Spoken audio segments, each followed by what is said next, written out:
Hi, I'm here with Frits van Paasschen, President and CEO of Starwood Hotels. We're talking about the W brand. Frits, it's been about 15 years since that brand was launched.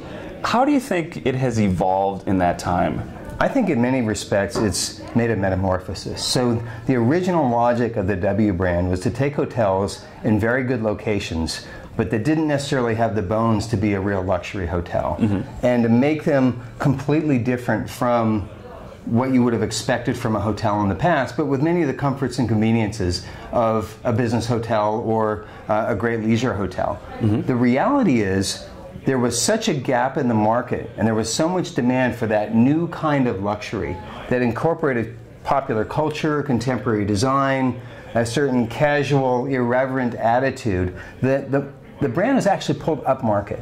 And I think it's very rare, not just in the hospitality business, but in the world of branding, for a brand to be launched at the high end of the mid-market and to be pulled up into luxury. And yet, because of the void, that's exactly what happened. So today, here we are, 15 years after 1998, when the first W opened its doors, and we have 43 Ws around the world, and I mean literally around the world, from the Maldives to Hong Kong to Santiago to St. Petersburg in Russia. And clearly we found that there's a consistency in demand for that kind of luxury as we've gone around the world. We've also seen that as we open W hotels, they become the best calling card and the best marketing for other W hotels around the world. And we see source markets increasing when they have a W in their home market.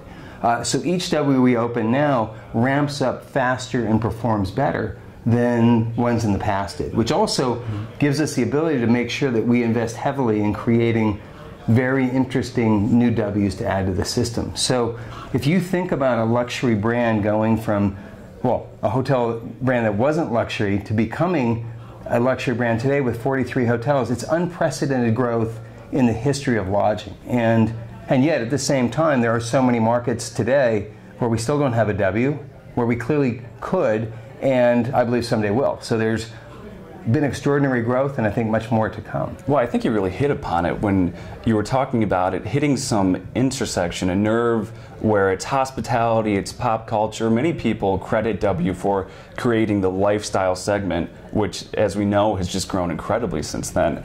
I've got to ask, though, with a brand like W that has sort of a hip factor, can it ever get too big? Is that a concern when you're talking about expansion?